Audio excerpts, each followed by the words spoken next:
또 어제 바자회 은혜 중에 잘 맞춰진 게 된 게 너무 감사한데 우리 한번 다시 한번 우리 수고해 주시고 관심 가져 주시고 또 기도까지 해 주신 우리 모든 성도님들 우리 하나님께 영광의 박수 한번 올리도록 하겠습니다. 곧 주최 측에서 뭐 결산을 해가지고 교회 앞에 또 보고할 날이 오게 될 것 같은데 제가 듣기로는 우리 교회 역사상 뭐 이거 적절한 표현인지 모르겠지만 가장 많은 헌신이 있었다고 제가 매출이라고 얘기할 뻔했어요. 어쨌든 많은 분들이 오셨고 성도님들 많이 헌신해 주셔서 너무 감사하고 이 수익들은 선한 일에 좀 쓰고 여러분들 앞에 꼭 보고를 드릴 수 있도록 그렇게 하도록 하겠습니다. 자, 이제 말씀으로 한번 들어가 보도록 하시죠. 이제 오늘 본문이 이제 읽으셨지만 이제 결코 쉽지 않은 본문이고 아마 신약 성경 사복음서 속에서 우리 주님의 말씀 중에 가장 어려운 본문이다 이렇게 볼 수 있을 것 같아요. 바로 율법과 복음의 관계를 이야기를 하고 있어요. 그러면 왜 우리 주님이 산상수훈에 이제 본론으로 들어간단 말이에요. 지난주는 제가 뭐라고 말씀드렸죠? 빗소금에 대한 이 본문 13절에서 16절까지의 본문은 팔복이 서론이었다고 한다면 본론으로 들어가기 위한 다리의 역할을 하고 있더라라고 하는 거예요. 그래서 이제 오늘 본문부터 이제 본격적인 주님께서 이제 실제로 이제 당신의 새 시대와 새 공동체를 향한 주님의 비전과 주님의 꿈을 말씀하기를 지금 원하고 계신단 말이에요. 그러면 우리 주님께서는 이 꿈과 비전을 말한다고 한다면 자, 이거 할 거고 저거 할 거고 하실 것 같은데 지금 마태복음 5장 전체가 주님의 구약 율법에 대한 해석에 등장합니다. 죄송한 표현이지만 조금 고리타분해요. 재미없게 시작하세요. 게다가 오늘 보면 너무 어려워요. 저는 이런 어려운 본문을 만나면 내용을 알지 못하면 답답해가지고 연구하게 되는데 연구하면 하면 할수록 무슨 뜻인지를 잘 모르겠는 신비한 말씀이기도 합니다. 그렇죠? 오늘 성령께서 도와주시기를 주의 이름으로 축원합니다. 자, 그 말씀을 하셨단 말이에요. 자, 그러면 이 질문으로 한번 시작을 해보도록 하시죠. 왜 우리 주님은 이제 당신의 가르침을 본격적으로 주시면서 구약 율법 해석의 원리를 말씀하신 것일까? 그죠? 이 질문 던질 수밖에 없어요. 하실 말씀 많으셨을 거예요. 나는 이제 갈릴리로부터 사역을 시작을 하여서 점점 더 예루살렘으로 사역을 확장할 거고 나는 제자들을 이렇게 세울 거고 공동체를 이렇게 조직할 거야 라고 하는 행정에 관한 이야기를 하셨어도 좋을 뻔했는데 우리 주님은 마태복음 5장 전체예요. 심지어는 이제 이후로부터는 47절인가 8절까지죠. 48절까지의 전체의 이 본문을 구약 해석의 원리에 관하여서 조금 더 확장하자면 복음과 율법과의 관계에 대한 주님의 해석의 원리, 일종의 기준을 제시해주고 있단 말이에요. 아마 여러 가지의 주님의 가르치심의 의도가 있었을 거라고 생각을 합니다.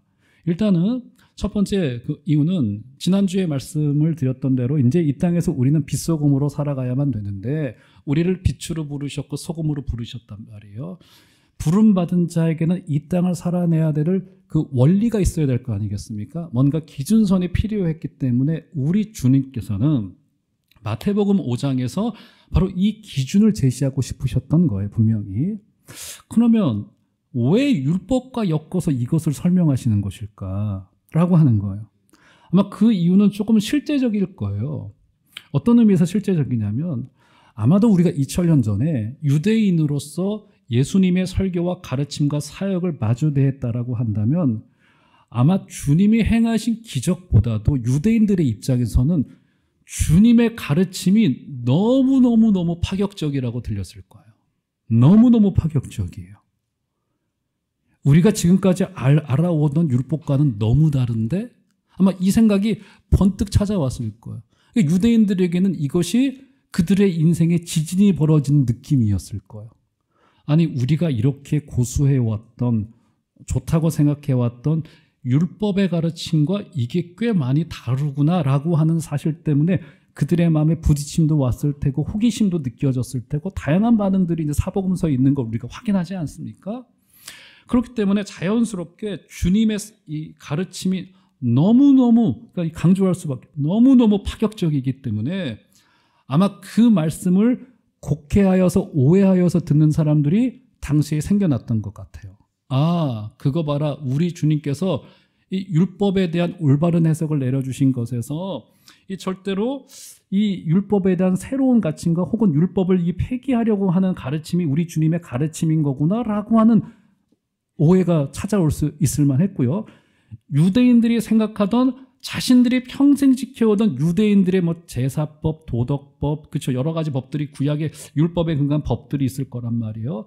이 법들은 과연 그러면 우리가 50평생, 60평생, 70, 80평생 지켜왔고 고수해왔고 소중하다 생각해왔는데 율법은 어떤 의미가 있는 거야? 아마 이런 질문들이 그들 가운데 찾아왔을 거예요. 이것이 지금 우리들에게는 덜 좀 심각한 문제일 수는 있겠지만 당시 사람들에게는 이 문제를 넘어서지 않고는 주님의 복음으로 들어갈 수가 없기 때문에 그러니까 이런 질문들이 던져지는 거예요. 구약의 율법과 신약의 복음은 조금 다른 건가? 우리도 그런 느낌 있잖아요. 구약의 하나님은 조금 무서워요. 그죠? 혼내실 것 같고 저주를 퍼부으실 것 같고 조금만 잘못하더라도 우리의 잘못을 막 1부터 100까지 하나하나 다 세세하게 세실 것 같고 이런 하나님으로 느껴진단 말이에요. 근데 신약으로 와서는 예수님께서 오셔서 가끔 강한 말씀으로 말씀하기는 하셨지만 우리 집은 끝내 힘없이 죽으실 정도로 우리를 지극히 양보하시고 사랑하시는 뭔가 좀 힘없으신 하나님으로 느껴질 때가 굉장히 많아요. 그 성자가 하나님이시라는데 구약의 하나님과 같은 분이 맞는 거야? 라고 느낌이 들 정도로 우리는 그런 괴리감이 있는 것이 없지 않아 있는 것이 사실이에요. 그럼 도대체 이 구약과 신약, 율법과 복음은 어떻게 우리가 조화롭게 이해가 될 수 있겠으며, 그죠? 이런 문제들이 우리 가운데 있단 말이에요. 그래서 이제부터 시작되어질 주님의 이 가르침은 유대인들이 목숨처럼 지켜왔던 율법과 어떤 관계가 있는가? 이 질문이 던져지지 않을 수 없고 당시의 사람들에게는 굉장히 중요했던 원리였던 거예요. 그리고 이제 주님이 세우실 새 시대의 그 교회 공동체가 이 구약 율법에 대하여서 어떤 태도를 취할 것인가에 관한 문제는 상당히 중요합니다. 그러면 2000년이 지난 우리들의 입장은 어떨까요? 우리들의 입장에서도 적용적으로 생각할 거리들이 굉장히 많이 있죠. 일단은 신약 성도들인 우리들은 도대체 구약 성경을 어떻게 읽어야 될 것인가? 솔직히 구약 성경 필요 없는 거 아닌가? 제사법 이거 뭐하러 읽어? 심지어 구약의 도덕법들 이거 적용되지 않은 것들도 많아요. 게다가 왕정시대에 관한 이야기, 선지자들에 관한 이야기, 왕들을 향해서 주었던 메시지이기 때문에 사실 정황이 다른 게 많습니다. 그대로 직접으로 적용하기 어려운 내용들이 많아요. 그 의미를 파헤치는 게 굉장히 어쨌든 중요한데 그렇기 때문에 이거 필요 없는 거 아니야? 이런 식으로까지 구약을 어떻게 읽고 어떻게 해석하고 적용할 거냐에 관한 문제가 굉장히 많단 말이에요. 과거에는 이것을 굉장히 단순화시켰습니다. 구약도 하나님의 말씀이니까 심판 메시지 그냥 했단 말이에요. 그죠? 구약을 어떻게 읽을 것이냐의 문제가 있고 더 나아가서 복음과 율법 사이에 있는 우리 그리스도인의 자유의 문제도 여기에 들어와져 있어요. 왜냐하면 복음은 우리에게 요한복음에서도 말하고 있는 바대로 진리를 너희가 알지니 진리가 우리에게 어떤 걸 선물한대요? 자유를 선물하는데요. 그리스도인들에게 이 자유라고 하는 정신은 굉장히 중요합니다.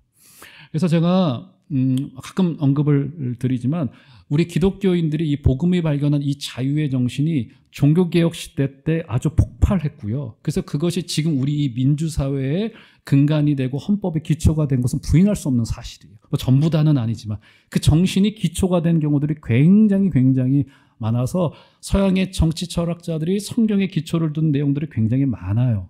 그렇기 때문에 지금 우리가 누리는 이 영적인 자유라고 하는 것이 과연 어떤 의미가 있는가? 그러니까 모든 것에서 자유한대요.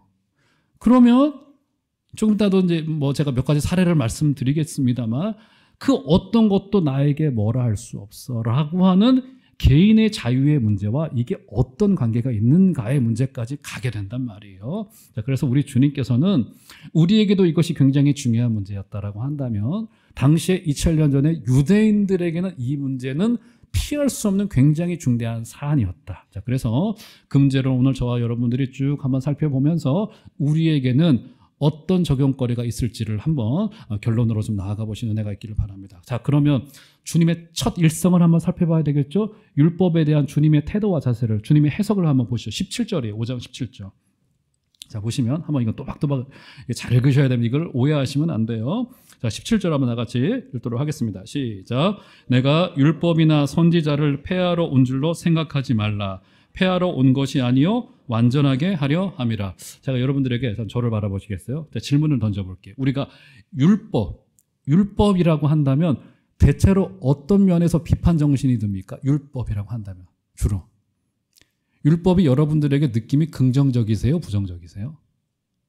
솔직히 좀 부정적이죠? 그죠? 율법하면 우리를 올가매는 것 같고, 게다가 율법주의는 우리에게 굉장히 사실은 신앙에 폐해를 준 것이 맞아요. 율법주의는 신앙을 병들게 하고 이제 굉장히 가물게 하고 우리를 메마르게 하는 것이 맞기 때문에 주로 이 율법주의에 대한 경계가 우리 가운데 늘 있습니다. 게다가 우리 주님께서도 바리새인들과 서기관들을 때로는 굉장히 호되게 질책하셨기 때문에 우리 주님이 율법주의에 대하여서 먼저 말씀하셨을 것 같아요. 다시 17절 보시겠어요? 자, 17절 잘 보셔야 됩니다. 우리 주님이 뭘 비판하셨습니까?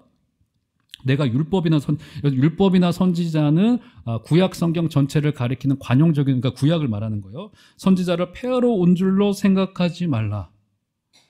의외예요.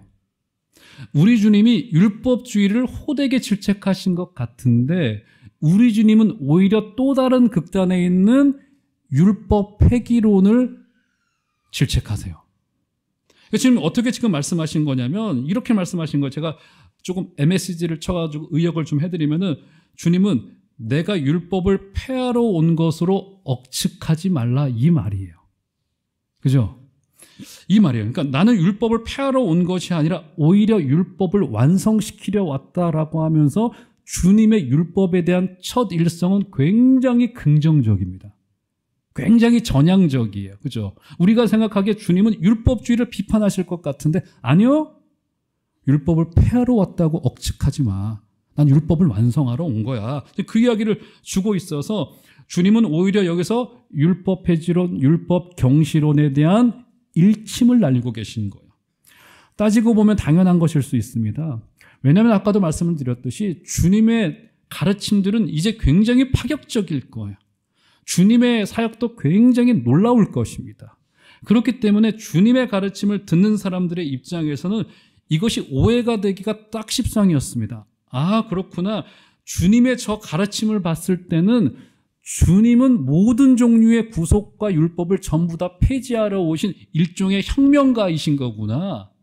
개인주의에 대한 뭐라 해야 될까요? 주님의, 그러니까 구원은 개인이 받는 게 맞죠. 근데 이 개인주의에 대한 주님의 뭐라고 해야 될까요? 이게 파격적인 가르침, 혁명적인 가르침이 여기 있는 거구나라고 하는 자유에 대한 잘못된 오해로 이어지게 될 가능성이 있었어요. 분명히 그때 당시에 사람들도 그런 오해가 있었기 때문에 주님은 오히려 그 첫 가르침으로서 내가 율법을 폐지하러 왔다고 누가 그런 이야기를 하는 거야? 억측하지 마. 뭐 이런 이야기를 좀 주고 계신 거예요.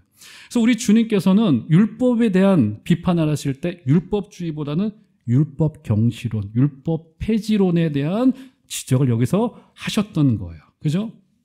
더 나아가서 어느 정도로까지 말씀하셨어요? 오늘 본문 20절 보실까요? 너무너무 파격적이에요. 20절 보시면 주님께서 내가 너희에게 이르노니 너희 의가 서기관과 바리새인보다 더 낫지 못하면 결코 천국에 들어가지 못하리라.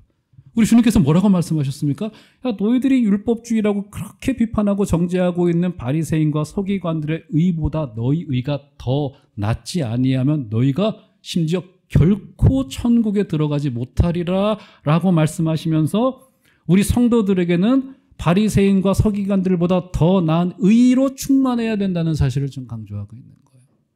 여러분 이거 가능하시겠어요? 바리새인들은요 무려 600여 가지의 율법을 지키기 위해서 노력했고요. 그 율법을 지키기 위한 율례들, 그 하위 율례들을 만들어 놓고요. 그 하위 율례들을 지키기 위한 또 다른 하위 율례들을 막 수백 수천 가지를 만들어서 그것을 대다수 지키는 경건주의자들이었습니다. 다음 이제 6장에서도 나올 거예요. 그들은 하루에 3번씩 꼭 시간을 지켜가면서 꼭 기도를 했고요. 때때로 금식을 했고요. 그들은 일부러라도 구제의 자리로 나가기도 했고요. 그렇죠? 이 모든 것을 다 지켰단 말이에요.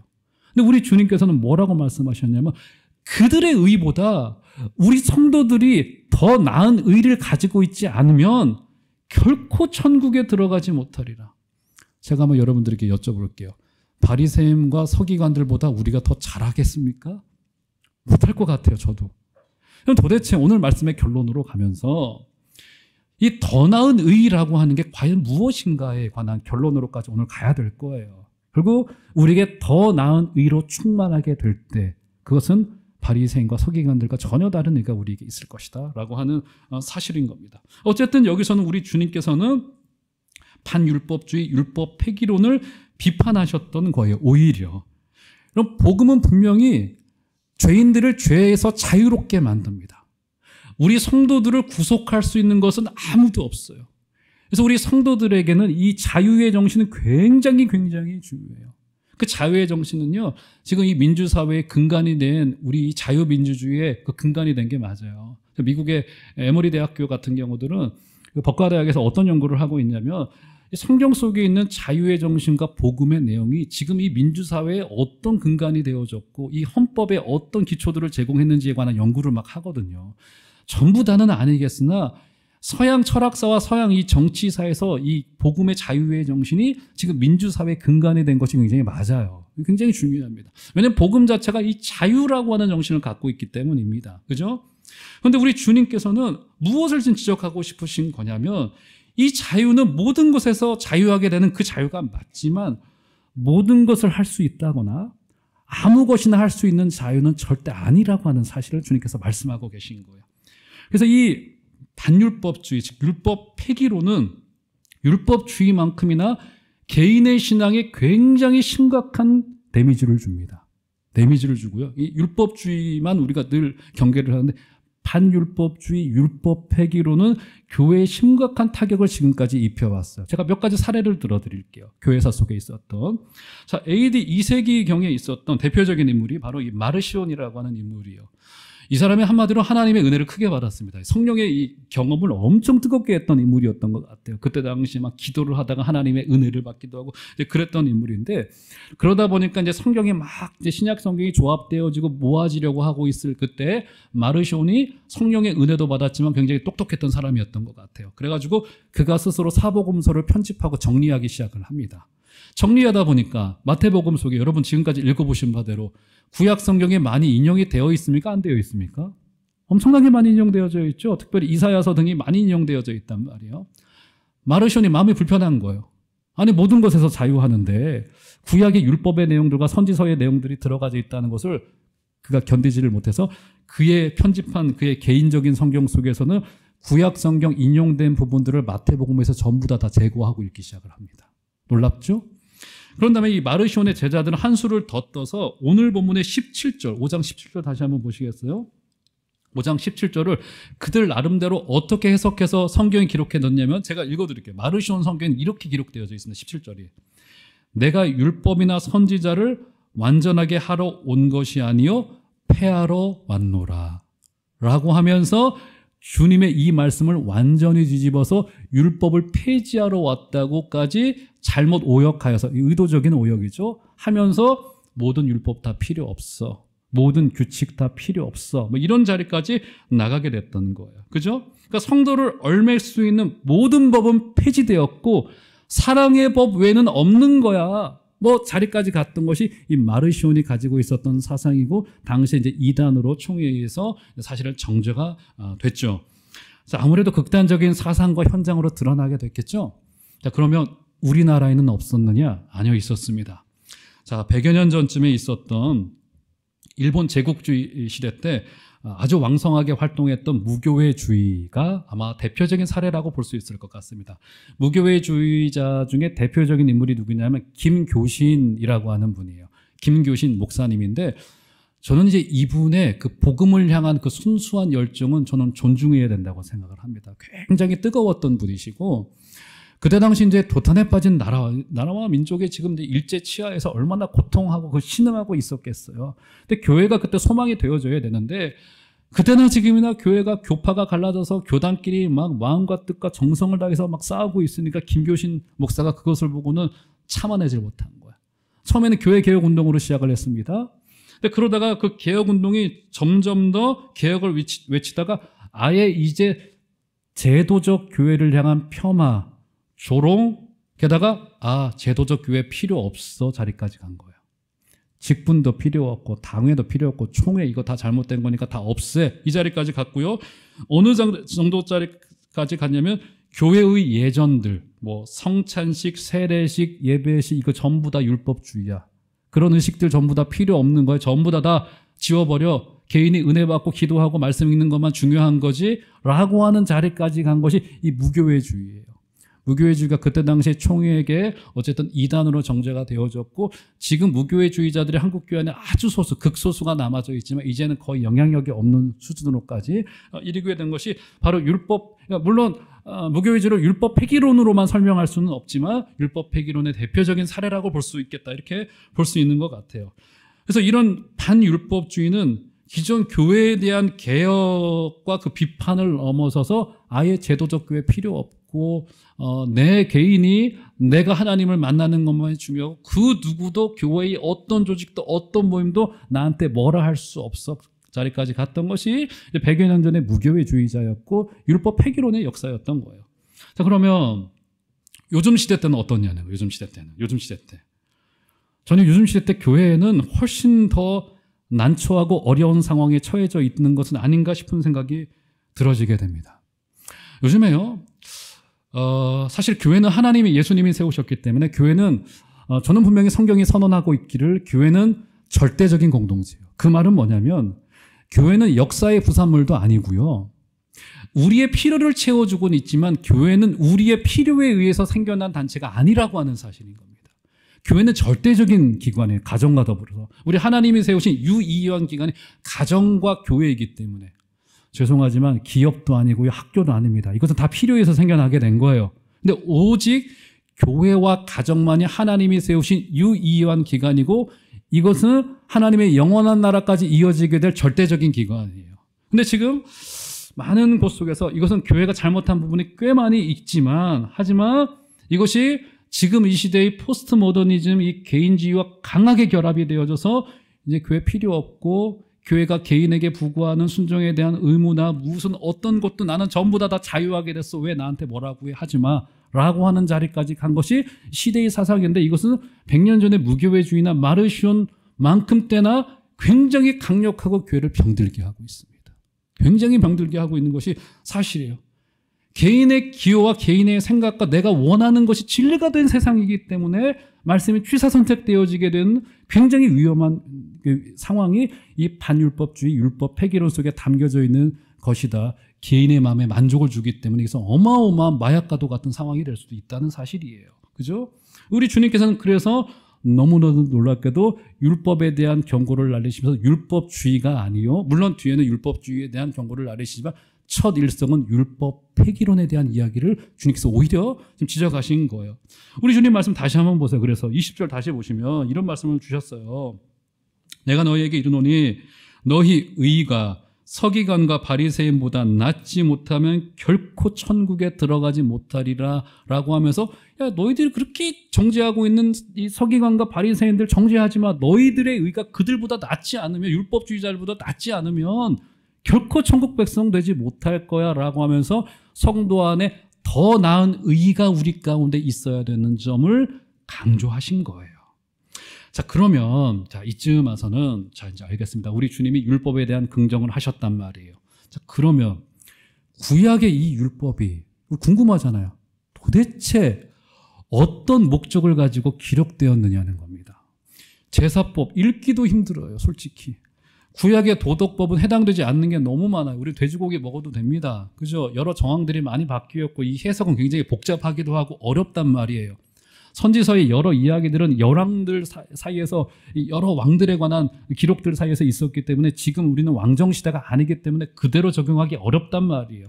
그러면 도대체 구약의 율법이 어떤 목적으로 기록되어졌느냐, 제가 간단하게 한 두세 가지 정도쯤으로 여러분들에게 좀 정리를 해드리도록 하겠습니다. 자, 먼저 구약 몇 군데를 볼게요. 자, 신명기 10장 17절을 보시면, 자, 한번 스크린에 올려줘 보실까요?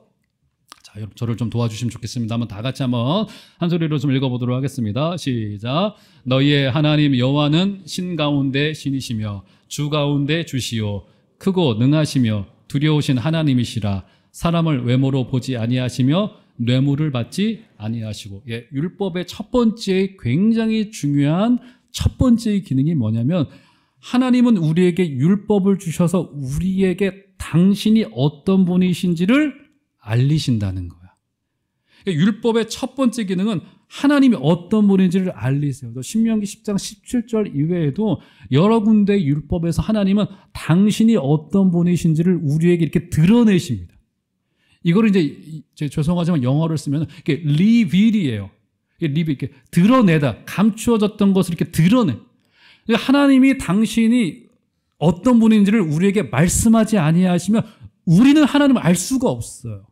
율법을 통해서 하나님은 자신을 우리에게 소위 이것을 우리 한자 말로 계시하셨다. 그래서 말씀을 다른 말로 계시라고 하는데 계시라고 하는 뜻은 자신을 드러내셨다. 자신이 어떤 분인지를 알리셨다라고는 헬라 말입니다. 이게 바로 계시입니다. 그러니까 율법의 첫 번째 기능은 뭐냐면 하나님이 자신을 우리에게 알리신다는 기능을 가지고 있다는 거예요.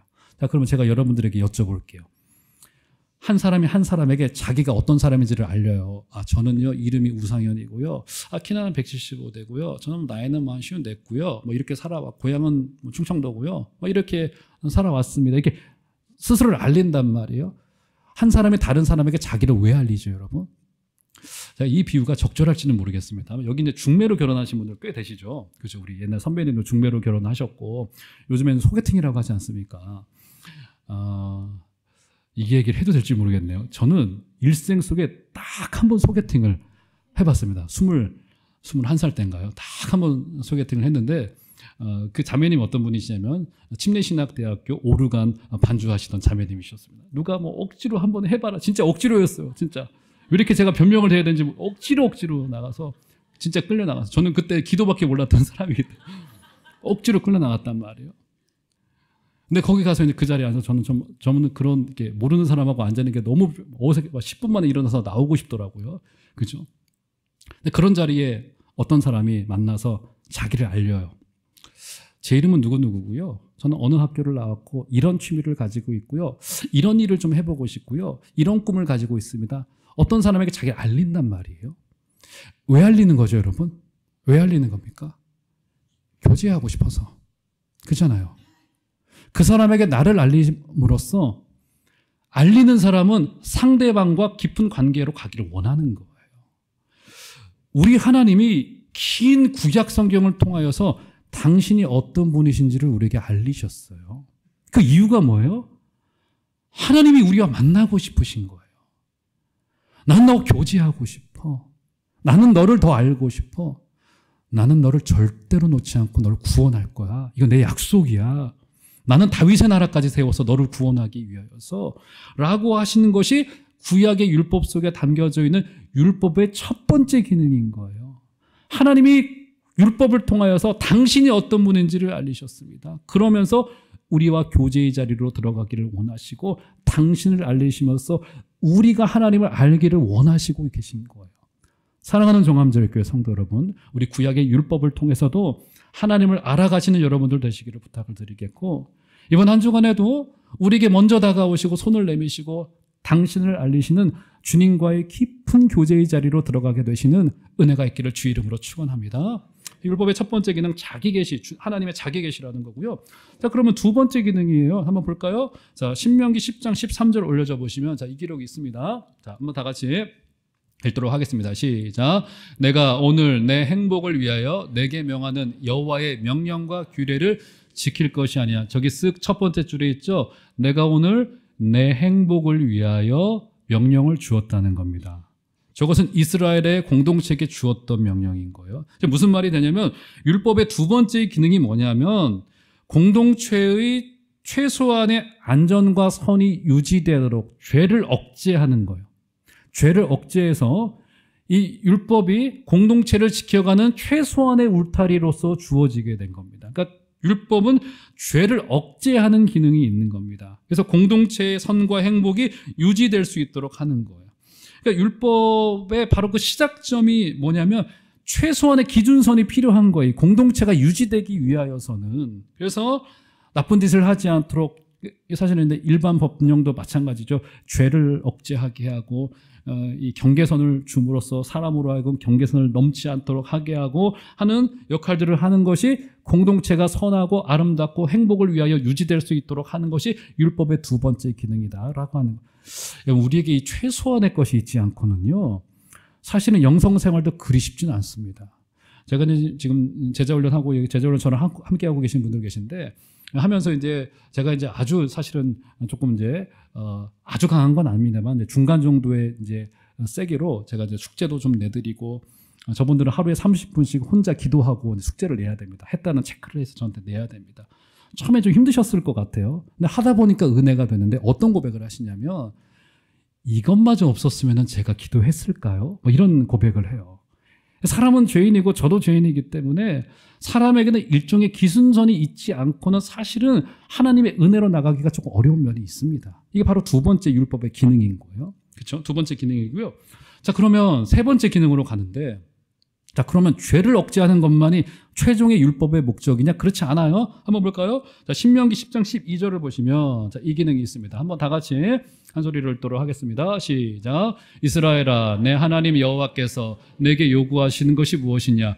곧 내 하나님 여호와를 경외하며 그의 모든 도를 행하고 그를 사랑하며 마음 다하고 뜻을 다하여 내 하나님 여호와를 섬기고. 굉장히 의외죠. 구약 성경 속에서는 하나님을 사랑하라고 하는 명령이 없을 것 같은데 저기 보세요. 밑에서 두 번째 줄 보시면 그의 모든 도를 행하고 그를 어떻게 하시라고요? 그러니까 율법의 최종의 목적은 죄를 억제하는 것이 최종의 목적은 아니에요. 공동체를 근근히 유지하는 것만이 최종의 목적이 아니고 하나님을 사랑하는 자리까지 가라고 하면서 율법은 사랑 완성이 최종의 목적지가 되는 겁니다. 의외의 장면 한 군데를 더 볼까요? 자, 신명기 10장 19절을 보시면 자, 이 기록까지 있습니다. 심지어는 자, 다 같이 한번 이것도 읽겠습니다. 시작. 너희는 나그네를 사랑하라. 전에 너희도 애굽 땅에서 나그네 되었음이니라. 율법의 내용이라고 하기에는 의외예요. 아까도 말했던 하나님을 사랑하고 심지어 19절에서는 나그네를 어떻게 하라고요? 사랑하라. 나그네를 섬기라 말하지 않았어요.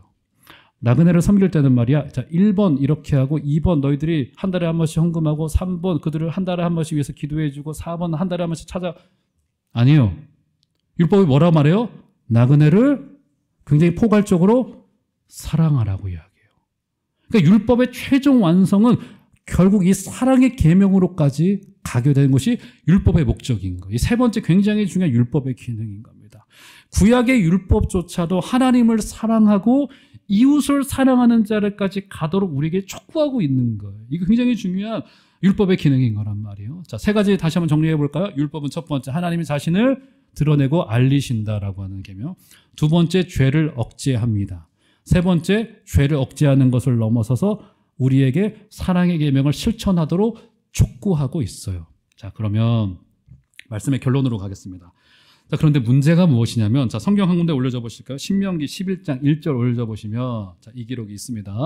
한번 다 같이 한번 읽어보도록 하겠습니다. 시작. 그런즉 내 하나님 여호와를 사랑하여 그가 주신 책무와 법도와 규례와 명령을 항상 지키래요.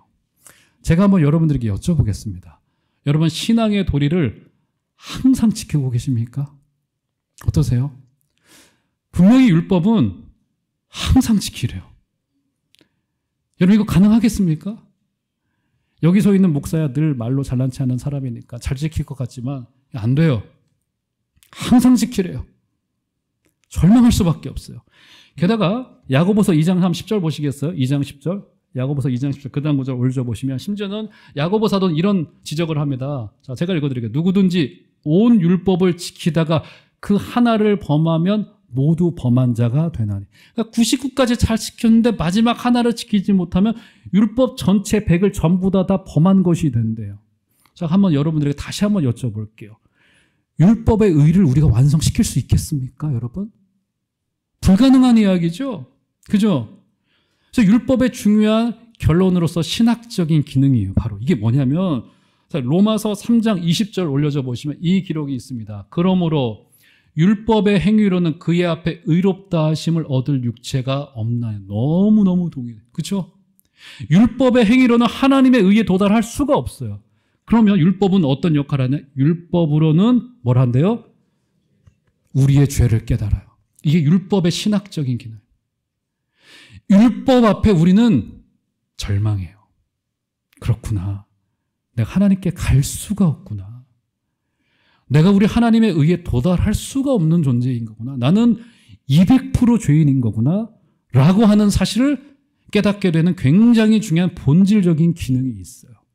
율법으로 하여금 죄를 깨닫게 되어지고 결국 우리의 절망을 바라보게 하고 그리고는 뭘 바라보게 합니까? 결국은 갈라디아서는 그것을 율법이 우리에게 몽학선생이 된다고 표현했죠. 몽학선생의 역할이 뭐예요? 죄인인 우리들을 율법을 통하여 절망케 하고 누구를 바라보게 해요? 의가 되신 그리스도를 바라보게 하는 거예요. 오늘 본문에 등장하고 있는 그 더 나은 의는 우리의 실패와 절망 속에서도 우리가 바라보게 될 수밖에 없는 우리의 온전한 의가 되신 누구신 겁니까? 예수 그리스도를 결국 율법도 지향하고 있구나라고 하는 것을 알 수 있게 됩니다. 사랑하는 정함제일교회 성도 여러분, 우리는 때로는 기쁘게 율법을 순종하고 교회의 명령에도 순종하셔서 어제 바자회도 너무 잘 섬겨주셨던 여러분의 자발적인 순종에 너무 감사하지만 섬기다 보면 넘어질 때 있고 부족할 때 너무나도 많은 것을 바라보게 됩니다. 그때마다 우리 주님을 붙들어 주시는 복된 여러분들 되시기를 주의 이름으로 축원합니다. 더 나은 예가 되시고 완전한 예가 되신 그리스도께서 우리의 영혼 속에 충만하게 임하셔서 이번 한 주간도 은혜로 승리하게 되시는 복된 여러분들 다 되시기를 주의 이름으로 축원합니다.